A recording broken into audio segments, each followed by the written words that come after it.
Welcome back to the bench. Well, finally, after a day of hard work, here is the result of playing with my 20 and 30 meter dipole, and a few mistakes along the way that we will get into later if you're interested. So the first mistake, I'll tell you right away, was I was using, I believe it was 768 over F, when should have been 468 over F for the full length of a dipole. But then getting into a dipole calculator that tells you one leg was much easier. But then there was a little confusion about which dipole was which a couple of times after going up and down the ladder too many times. So what I did finally was took the NanoVNA up on the roof, and that really made things happen in short order. But let's just say I did a lot of trimming and adding, and actually I didn't trim. What I did was fold the antenna back on itself after the insulator and wrap it around, going back up toward the center. So I didn't really have the problem of cutting it too short or leaving it too long. I just kept adjusting and moving the wrap point on the insulator up and down. So finally, let's see, we can zoom in a little bit first. I guess enough where you can see the measurements. That looks like that works.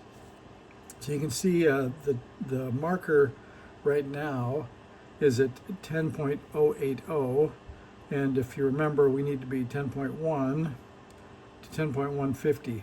So that's a one jog wheel bump. I have it set to coarse right now, but you can look right there and see that the SWR is 1.4 to 1 there, and 1.2 to 1 there. So that's a win.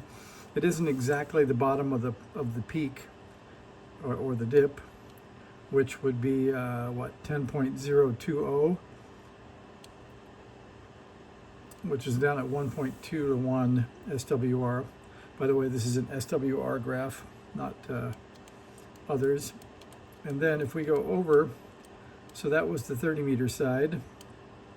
And over here, we start at 13.98, looks like was where we begin. 14.040 is there at 2.4 to 1. And the bottom of this one, the best that it gets, is at 14.160. And then we can get back up to, there's 14.340, is 2 to 1. So it isn't perfect.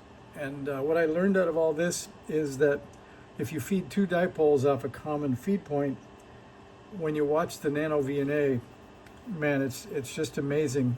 After all these years of doing it and not thinking about it, the spacing between the two elements is pretty critical.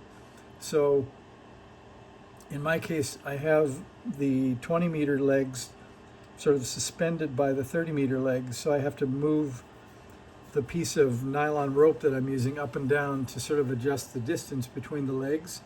And that made a huge difference in the depth of this 20 meter SWR curve, or where the impedance is.